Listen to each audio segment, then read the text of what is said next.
Hello guys, कैसे हैं आप सब लोग।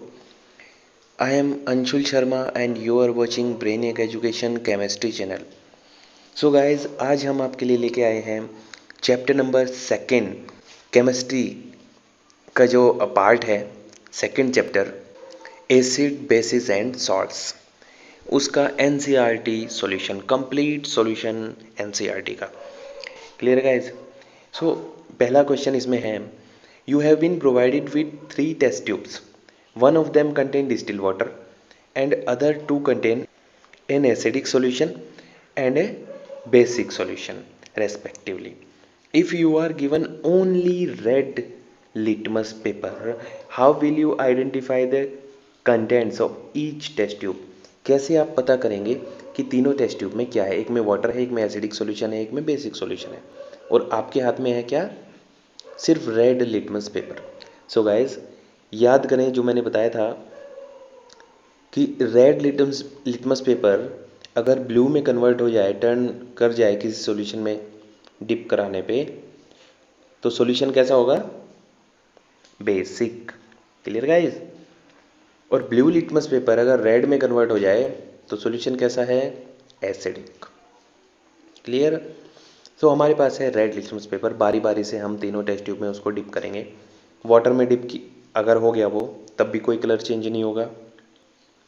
रेड कलर का लिटमस पेपर है, एसिड वाली टेस्ट ट्यूब में डिप कर दिया, तब भी कोई चेंज नहीं आएगा, तो वो बेसिक सॉल्यूशन को पहचान लेगा। सो जैसे ही वहाँ पे ब्लू कलर आने लगे तो आप समझ जाएंगे कि इस टेस्ट ट्यूब में जो सॉल्यूशन है वो बेसिक है। Clear guys. उसके बाद आपके पास है ब्लू कलर का लिटमस पेपर। वाटर में डिप करने पे कोई चेंज नहीं आएगा, अगर एसिड में डिप किया तो वो कलर चेंज हो जाएगा, वापस से रेड हो जाएगा।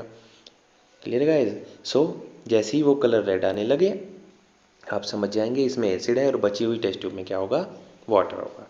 क्लियर। तो ऐसे आप फाइंड करेंगे। So guys, question number next, why should curd and sour substance not be kept in brass and copper vessels. दही और खट्टे जो सब्सटेंस हैं कॉपर वेसल में क्यों नहीं रखे जाते, क्योंकि जो दही है या खट्टे जो सब्सटेंस हैं उनमें क्या होता है, एसिड बनने लगता है, एसिड बन जाता है ना। भाई दही में कौन सा एसिड होता है, लैक्टिक एसिड होता है। और जो खट्टे हैं जैसे कि टैमरिंड है, टार्ट्रिक एसिड होता है। जैसे कि मौसमी है, लेमन है, सिट्रिक एसिड होता है। क्लियर है गाइस। तो इसमें एसिड्स होते हैं, तो जैसे ही हम इनको ब्रास या कॉपर वेसल में रखेंगे तो ये क्या कर देंगे, रिएक्शन स्टार्ट कर देंगे गाइस। एसिड प्लस मेटल क्या बन जाएगा, वहाँ पे एक सॉल्ट बनेगा, हार्मफुल सॉल्ट होगा वो, ठीक है, बॉडी को हार्म करेगा, और गैस वहाँ से रिलीज होगी एक, ये हमेशा ध्यान रखें। हाइड्रोजन से ऊपर अगर कोई मेटल है उसके साथ एसिड रिएक्ट कर रहा है, सो वहाँ से हाइड्रोजन गैस लिबरेट होगी गाइस, हाइड्रोजन गैस लिबरेट होगी। और अगर हाइड्रोजन से बिलो वाला मेटल है तो H2O फॉर्म कर लेगा। क्लियर। साथ में एक सॉल्ट जरूर बनेगा। तो इसलिए हम कॉपर या ब्रास के जो पॉट होते हैं उनमें सिट्रस जो चीज़ें होती हैं उनको नहीं रखते। Next, which gas is usually liberated when an acid react with a metal, illustrate with an example, how will you test for the presence of this gas।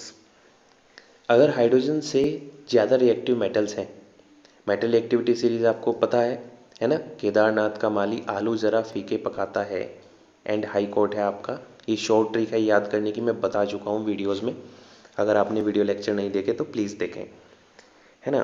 तो अभी मैंने ऊपर वाले क्वेश्चन में जिक्र किया कि अगर मेटल से एसिड रिएक्ट करता है तो क्या कौन सी गैस निकलती है, हाइड्रोजन लिबरेट करता है। Clear guys. तो यहाँ से हाइड्रोजन गैस निकलेगी। टेस्ट कैसे करेंगे, जलती हुई कैंडल वहाँ पे लेके जाएं उसके पास, और वो पॉप साउंड के साथ जो गैस होगी वो पॉप साउंड करेगी, है ना, बर्न करेगी पॉप साउंड के साथ। सो इससे पता लगेगा कि ये जो गैस है वो हाइड्रोजन है। Clear guys. सो यहाँ पे एक्टिविटी ली है कि H2SO4 लिया और वो H2SO4 किसके साथ रिएक्शन कर रहा है, जिंक के साथ रिएक्शन कर रहा है। सो जिंक सल्फेट बनाएगा और हाइड्रोजन गैस वहाँ से लिबरेट करेगा। टेस्ट मैंने आपको बता दिया, this is called pop test, POP, pop test. Clear guys? So guys next question आपका, मेटल कंपाउंड ए, कोई ए मेटल कंपाउंड है, react with dilute HCl hydrochloric acid to produce effervescence, the gas evolve extinguish a burning candle, write a balance chemical equation for the reaction if one of the compound formed is calcium chloride. HCl के साथ react कर रहा है और calcium chloride बना रहा है, एक गैस निकल रही है यहाँ से जो बर्निंग कैंडल को बुझा दे रही है, जो कि बुझाने वाली गैस कौन सी हो सकती है, कार्बन डाइऑक्साइड बुझाएगी, है ना, बर्निंग कैंडल को। सो कार्बन डाइऑक्साइड यहाँ से निकल रही है और कैल्शियम क्लोराइड एक फॉर्म हो रहा है। सो यहाँ पे जो कंपाउंड होगा वो कैल्शियम वाला होगा और CO2 गैस कब निकलेगी, जब कार्बोनेट होंगे, है ना। सो जो कंपाउंड है हमारा वो कैल्शियम कार्बोनेट है, वो रिएक्ट कर रहा है HCl के साथ में, कैल्शियम क्लोराइड फॉर्म कर रहा है, साथ में CO2 गैस लिबरेट कर रहा है और H2O की फॉर्मेशन हो रही है। क्लियर है गाइज? तो यहाँ पे आप, इसका आंसर नहीं है शायद, है ये रहा, है ना, calcium carbonate, HCl, calcium chloride, carbon dioxide and H2O। Clear guys? CO2 gas जलती हुई कैंडल को बुझा देगी और एफरवेसेंस मीन्स बुदबुदाहट के साथ गैस निकलना, है ना, आवाज़ करके थोड़ी। Clear guys? इस टाइप से करके देखा, मैंने करके भी दिखा दिया तुम्हें। सो गाइज नेक्स्ट क्वेश्चन है, why do HCl, HNO3 etcetera show acidic character in aqueous solution while solution of compound like alcohol, glucose do not show acidic character। ऐसा क्या रीज़न है कि ये एसिडिक करेक्टर शो करते हैं? रीज़न ये है गाइस कि जब H2O में हम एसिड को डिज़ोल्व कराते हैं, जैसे ही हम एसिड डिज़ोल्व कराएंगे वाटर में तो वो क्या हो जाएगा, डिसोसिएट हो जाएगा और वो क्या बना लेगा, हाइड्रोनियम आयन, है ना,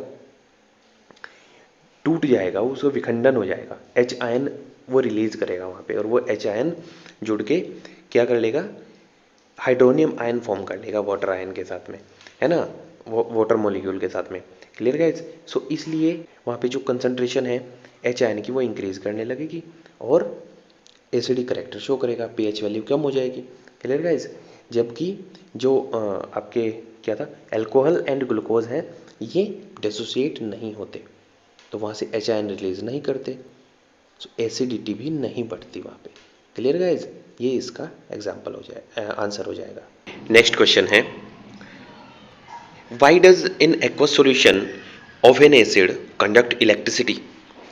एसिड का एक्वस सॉल्यूशन इलेक्ट्रिसिटी को कंडक्ट क्यों करता है? सीधा सा रीज़न है, क्योंकि एसिड वाटर में डिजोल्व होने पे क्या देता है, आयंस देता है, H आयन देगा और एक एनायन देगा, कोई भी जो भी उसके साथ में होगा, H आयन तो फिक्स है ना। तो आयंस प्रेजेंट है जो कि चार्ज कैरियर है, चार्ज को कैरी करेंगे तो इलेक्ट्रिसिटी का कंडक्शन होगा। Clear guys? Next is, why does dry HCl gas not change the colour of dry litmus paper. HCl acid है, हाइड्रोक्लोरिक एसिड गैसेस फॉर्म में होता है, सो वो लिटमस पेपर का कलर चेंज क्यों नहीं करता? क्योंकि ड्राई HCl गैस में आयंस नहीं होते, H आयन वहाँ पे प्रेजेंट नहीं होता, बॉन्डेड स्टेट में रहता है वो HCl की फॉर्म में। जब तक H आयन लिटमस पेपर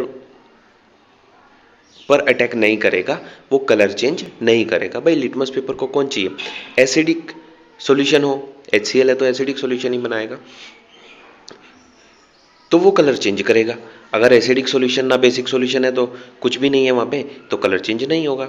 ठीक है, तो dry HCl gas H ion को कंटेन नहीं करता, इसलिए वो कलर चेंज नहीं होता। Next question is, while diluting N acid why is it recommended that acid should be added to water, not water to the acid? Reason ये है कि एसिड को वाटर में डालना होता है, कंटिन्यूस उसको स्टेयर करना रहता है, चलाना रहता है, घुमाते रहना होता है ना, क्योंकि रिएक्शन जो है वो एक्सोथर्मिक रहती है। भाई दोनों को मिक्स करेंगे हम तो एक्सोथर्मिक तो रिएक्शन एवरी टाइम एक्सोथर्मिक ही रहने वाली है वो। लेकिन जब हम एसिड को थोड़ा थोड़ा करके पानी में डालेंगे तो वहाँ पे जो उसकी हीट जो लिबरेट होगी वो वाटर क्या कर लेगा, एब्जॉर्ब करता रहेगा और सराउंडिंग में उसको ट्रांसफ़र करता रहेगा। Clear guys. लेकिन अगर हमने वाटर को एसिड में डाला तो वाटर के सारे मॉलिक्यूल एसिड के साथ रिएक्ट करेंगे और बहुत ज़्यादा हीट को वहाँ से लिबरेट करेंगे, सो इसलिए ब्लास्ट हो जाएगा, है ना। सो यही रीज़न है और यही सेफ है कि आप वाटर में धीरे धीरे करके एसिड को डालें। ये हमेशा ध्यान रखें जब भी लैब में आप जाएं। Clear guys. Next question is how is the concentration of hydronium ion affected when a solution of an acid is diluted. When an acid is diluted, the concentration of hydronium ion per unit volume decrease. This means that the strength of acid decrease.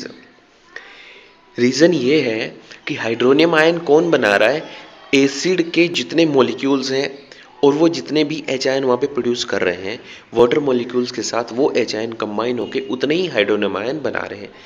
अगर मैं उसमें और water add कर देता हूँ तो hydronium ion तो बढ़ेंगे नहीं, वो क्या करेंगे, पर यूनिट वॉल्यूम उनकी जो कंसंट्रेशन है वो कम होती चली जाएगी। सो हम कहते हैं कि वो जो एसिड है उसकी स्ट्रेंथ जो है वो कम होती जा रही है ना, वो सॉफ्ट होता जा रहा है। Clear guys. Next question is how is the concentration of hydroxide ion affected when excess base is dissolved in a solution of sodium hydroxide. ज़्यादा बेस डाला जा रहा है तो concentration hydroxide ion OH ion की कंसंट्रेशन पे क्या effect पड़ेगा। सो हाइड्रोक्साइड आयन की कंसंट्रेशन इंक्रीज करेगी जब बेस डिजोल्व किया जाएगा सोडियम हाइड्रोक्साइड के सॉल्यूशन में। रीज़न ये है कि वाटर के मॉलिक्यूल्स में जाने पे जो बेस डिजोल्व कर रहे हैं हम वो भी OH आयन प्रोड्यूस करेगा, तो जो OH आयन प्रोड्यूस होंगे इसका मतलब कंसंट्रेशन बढ़ेगी, सॉल्यूशन और ज़्यादा बेसिक हो जाएगा। Clear guys. Next question is you have two solutions A and B. The pH of solution A is 6 and pH of solution B is 8. Which solution has more hydrogen ion concentration? Which of this is acidic and which of this is basic? तो guys ये तो आपको पता ही होगा कि pH scale होती है 0 to 14, 7 पे होता है न्यूट्रल, लेस देन 7 जो सॉल्यूशन pH शो करेगा वो एसिडिक होगा और ग्रेटर देन 7 जो इंडिकेट करेगा pH वैल्यू वो बेसिक होगा। Clear guys. So A pH value of less than 7 indicate an acidic solution, greater than 7 indicate a basic solution. Solution with pH 6 is acidic and has more hydrogen ion concentration than the solution of pH 8 which is basic. Acidic solution वही होगा जिसमें H ion की concentration ज़्यादा हो। अगर basic solution में बोल रहा हूँ तो इसका मतलब ये नहीं है कि उसमें H आयन नहीं है बट OH आयन ज़्यादा है। एसिडिक सॉल्यूशन में भी ऐसा नहीं है कि OH आयन नहीं है, उसमें भी प्रेजेंट हैं क्योंकि water H ion OH ion में डिसोसिएट होता है ना, लेकिन कम प्रेजेंट होते हैं। Clear guys. Next question is What effect does the concentration of H ion aqueous solution have on the nature of the solution? इसका आंसर ये होगा कि अगर H आयन सॉल्यूशन में H आयन इंक्रीज करते हैं कंसंट्रेशन H आयन की तो सॉल्यूशन को एसिडिक बना देगी, और अगर सॉल्यूशन में H आयन की कंसंट्रेशन डिक्रीज करती है तो सॉल्यूशन को बेसिक बना देगी। क्लियर गाइस, वो बेसिक हो जाएगा। So concentration of H ion can have a varied effect on the nature of solution. With an increase in H ion concentration, the solution become more acidic, while a decrease of H ion causes an increase in basicity of the solution. Clear? So next question आता है, do basic solution also have H ion? If yes, then why are these basic? अगर basic solution H ion वहाँ पे रखते हैं अपने पास, तो वो बेसिक क्यों है? वो एसिडिक होना चाहिए। बेसिक सॉल्यूशन HIN रखते हैं, मैं पहले बता चुका हूँ, लेकिन वहाँ पे OH की कंपैरिजन में HIN की जो कंसंट्रेशन है, नंबर ऑफ HIN है, वो होते हैं कम, इसलिए वो सॉल्यूशन बेसिक हो जाता है।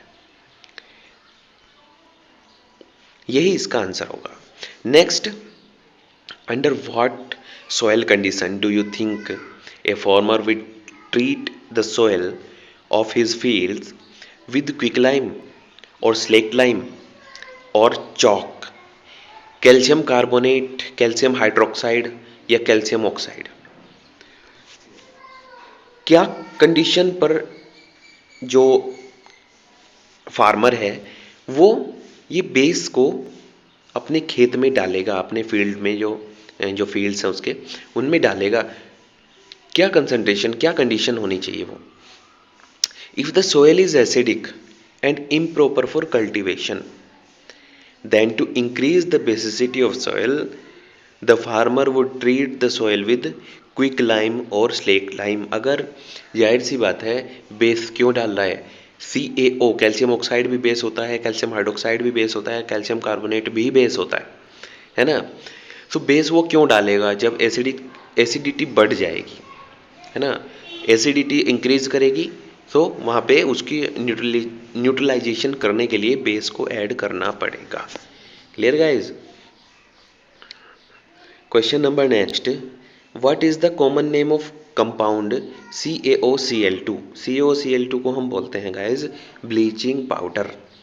कैल्शियम ऑक्सीक्लोराइड भी इसका नाम है, कैल्शियम ऑक्सीक्लोराइड भी इसको बोलते हैं और ब्लीचिंग पाउडर भी बोलते हैं। ये ब्लीचिंग करने के काम आता है। ब्लीचिंग होता है डीकलराइज करना, कलर को निकालना। Name the substance which on treatment with chlorine yield bleaching powder. Calcium hydroxide वो सब्सटेंस है गाइज जो क्लोरीन के साथ रिएक्शन करके क्या बनाता है? ब्लीचिंग पाउडर बनाता है। Clear guys? Name the sodium compound which is used for softening the water. तो सॉफ्टनिंग द वाटर को यूज़, जो हार्ड वाटर है उसको सॉफ्ट बनाने के लिए हम क्या कर लेते हैं? डिटर्जेंट उसमें ऐड करते हैं, है ना? और डिटर्जेंट होता है हाइड्रेटेड सोडियम कार्बोनेट, है ना गाइज? सो यहाँ पे आंसर हो जाएगा आपका Na2CO3.10H2। ये डेकाहाइड्रेटेड होता है। What will happen if a solution of sodium hydrocarbonate is heated? Give the equation, the reaction involved. अगर हम सोडियम हाइड्रोजन कार्बोनेट में सोडियम बाइकार्बोनेट को हीटअप करते हैं तो वहाँ से हमें, आपने देखा होगा, पढ़ा होगा कि सोडियम कार्बोनेट मिलेगा और CO2 गैस लिबरेट होगी और साथ में H2O मिलेगा। Clear guys? ये याद रखना, कार्बोनेट को कभी भी हीट करेंगे तो CO2 तो आपको लिबरेट करना ही है। और यहाँ पे याद रखना, सोडियम बाइकार्बोनेट के केस में सोडियम कार्बोनेट मिलता है और वाटर मिलता है। Right an equation two show the reaction between POP and water. Plaster of Paris and water के बीच में रिएक्शन, केमिकल रिएक्शन को लिखना है। Clear guys? तो आपने देखा होगा कि POP से जिप्सम बनता है, वाटर को ऐड करने पे इनमें क्या है? सिर्फ 1.5 मोल पानी, वाटर मोलिक्यूल का डिफरेंस है। POP होता है CaSO4.12H2O एंड जो जिप्सम होता है वो होता है CaSO4.2H2O, है ना? सो अगर मैं प्लास्टर ऑफ पेरिस को वाटर के साथ मिक्स करता हूँ तो जिप्सम मुझे मिल जाएगा। Clear guys? Next question is, A solution turn red litmus blue, its pH is likely to be। अगर रेड लिटमस को ब्लू कर रहा है तो इसका मतलब बेस है। अगर pH 1 है तो एसिडिक है, pH 4 पे भी एसिडिक है, 5 पे भी एसिडिक है, 10 पे बेसिक होगा। तो जो आंसर सही होगा वो होगा D. Clear guys? More than 7 जो भी आंसर होगा यहाँ पे वो होगा, है ना? ए solution react with crushed egg shell to give a gas that turn lime water milky, the solution contain करता है गाइज HCl, हाइड्रोक्लोरिक एसिड, है ना। HCl कंटेन करता है, क्योंकि HCl की अगर एग शेल के साथ रिएक्शन करवाते हैं तो वहाँ से एक गैस निकलती है, कौन सी, कार्बन डाइऑक्साइड, जो कि लाइम वाटर को मिल्की कर देती है। 10 ml of a solution of NaOH is found to be completely neutralized by 8 ml of given solution of HCl. If we take 20 ml of same solution of NaOH, the amount of HCl solution required to neutralize it will be 10 ml solution लिया तो 8 ml HCl solution ने उसको neutralise कर दिया। अगर मैं 20 ml solution लेता हूँ तो कितने ml सॉल्यूशन रिक्वायर्ड होगा, जस्ट डबल होगा गाइस, 16 ml सॉल्यूशन रिक्वायर्ड होगा।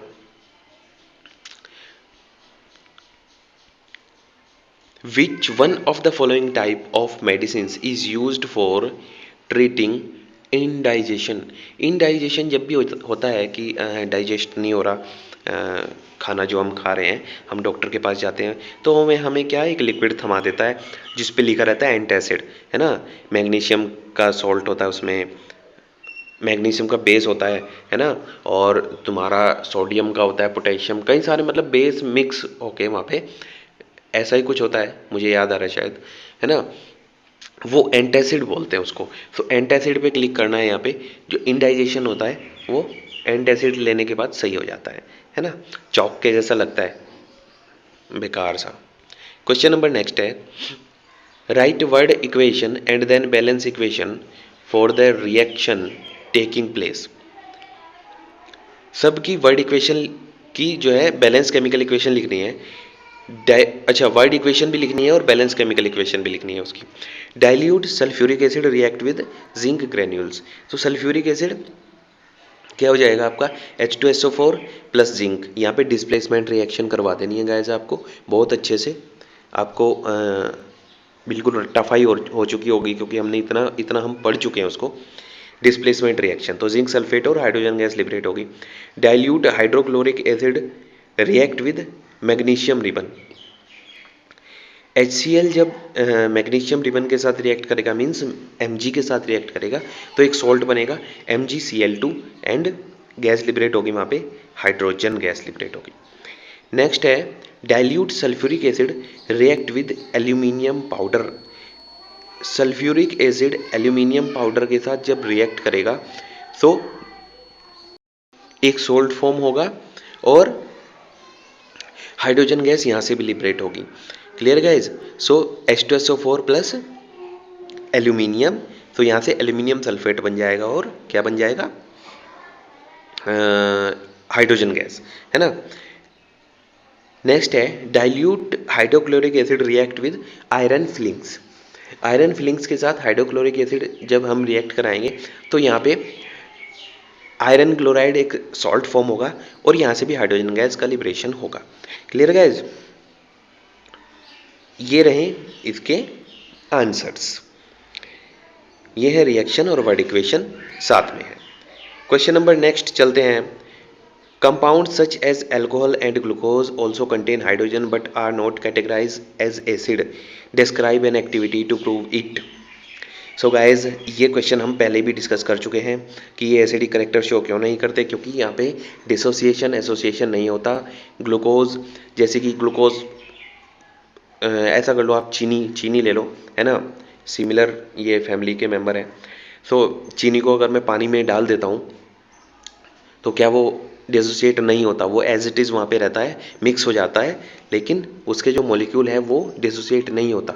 C12H22O11 एज इट इज़ वहाँ पे रहता है ना, हाइड्रोजन को वो नहीं देता, इसलिए वो एसिडिक करेक्टर शो नहीं करता।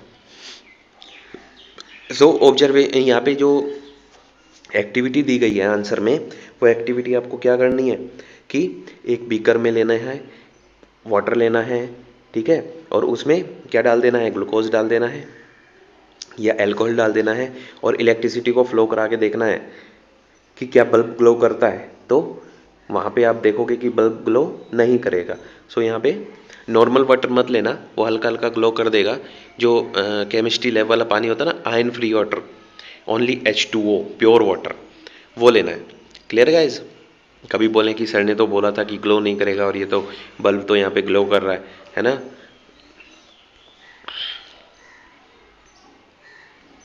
सो ये रही activity.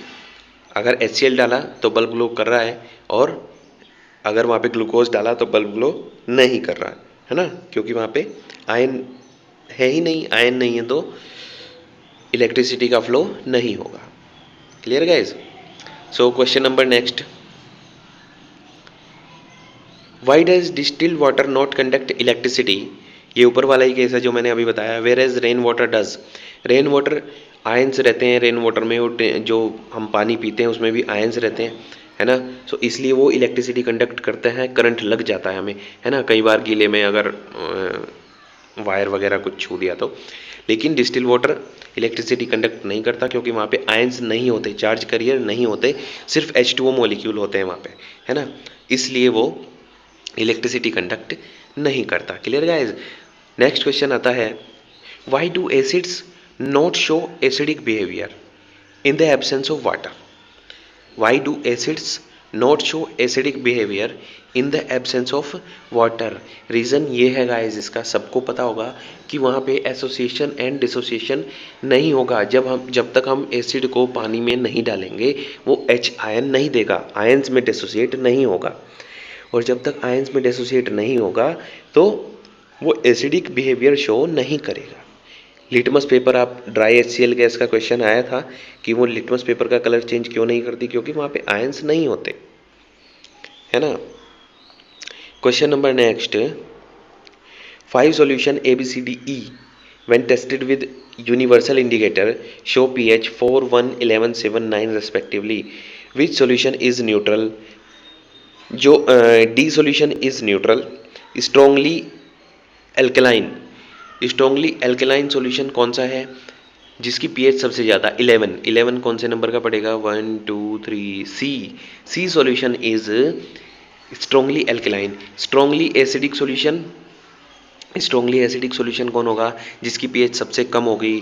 B is the strongly acidic solution. Weakly acidic solution कौन होगा जिसकी पीएच एसिडिक रेंज में होगी बट थोड़ी ज़्यादा होगी? 4। वीकली 4 वाला कौन सा? ए वाला सॉल्यूशन। नेक्स्ट है वीकली एल्कलाइन कौन होगा जिसकी पीएच 7 के करीब होगी? वो कौन है? 9 मीन्स ई। Clear guys? तो सारे आंसर बहुत इजी है, बहुत ज़्यादा इजी है ना। पीएच के अरेंजमेंट भी इन्होंने दिखाया है ना, 11 9 इस टाइप से करके डिक्रीजिंग ऑर्डर में। Equal length of magnesium ribbon are taken in test tube A and B. Hydrochloric acid is added to test tube A while acetic acid is added to test tube B. In which test tube will the fizzing occur more vigorously? So guys, इसका answer क्या होगा? इसका answer होगा HCl वाली test tube A में vigorously जो fizzing है वो बहुत स्पीड से, क्योंकि गैस जो है ना बहुत स्पीड से बाहर निकलेगी, लिबरेशन गैस का ज़्यादा होगा। Reason HCl is a strong acid and acetic acid is an weak acid, है ना। सो जो लिबरेशन है CO2 का वो एसिटिक एसिड कम करेगा और थोड़ा धीरे धीरे करेगा, और जो HCl है वहाँ पे रिएक्शन फास्ट होगी, है ना, वेगरस रिएक्शन होगी, बहुत ज़्यादा तेज़ी से होगी, इसलिए फिजिंग आपको वहाँ पे देखने को मिलेगा, है ना। नेक्स्ट क्वेश्चन आता है, fresh milk has pH of 6। ये वेरी कर सकता है गाइज, फिक्स नहीं है 6, है ना। कुछ बुक्स में डिफरेंट, कुछ में 6.5 मिलेगा, कुछ में 6.6 मिलेगा, है ना। सो इसने एक सिंपल सा लिख दिया कि 6। How do you think the pH will change as it turn into curd? Explain your answer.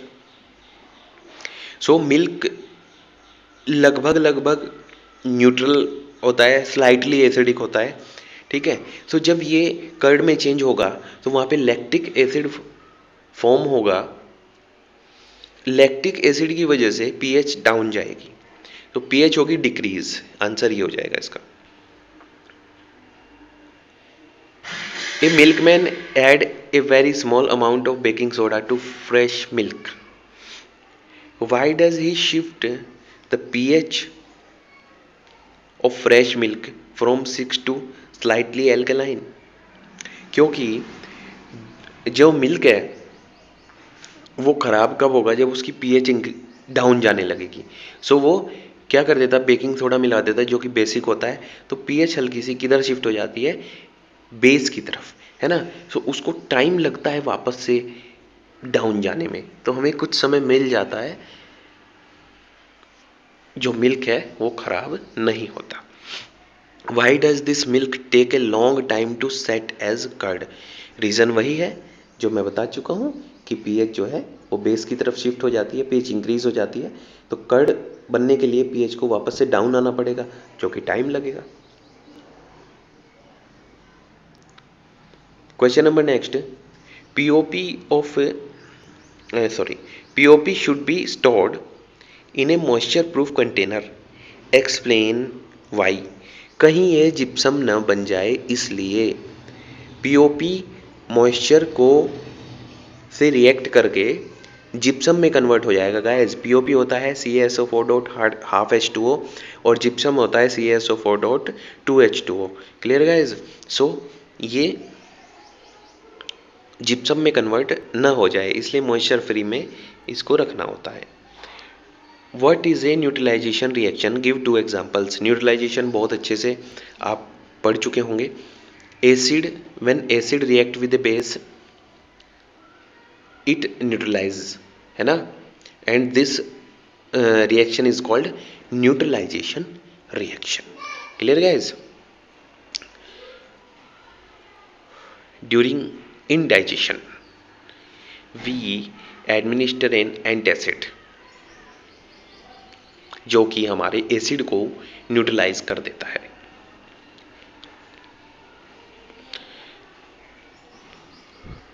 Give 2 important uses of washing soda and basin soda. So answer क्या होगा गाइस इसका? वॉशिंग सोडा के 2 use क्या है कि glass, soap and paper industry में इसका use है, क्योंकि सोप तो आपने देखी होगी, सोप बनती है, साबुन वाबुन, है ना।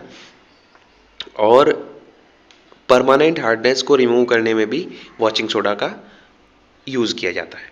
बेकिंग सोडा बेक करने में यूज़ किया जाता है, और सोडा एसिड फायर एक्सटिंग्विशर में इसको यूज़ करते हैं। सो 2 यूजेस आप यहाँ पे इसके लिख देंगे। सो गाइज, यहाँ पे आपकी NCERT का कंप्लीट सॉल्यूशन होता है फिनिश। आई होप आपको सारे क्वेश्चंस हो गए होंगे क्लियर। इस टाइप से ही क्वेश्चन गाइज एग्जाम में पूछे जाते हैं। सो अगर आप ये कर लेंगे तो आपको बहुत हेल्प मिलेगी। Clear guys? So all the best.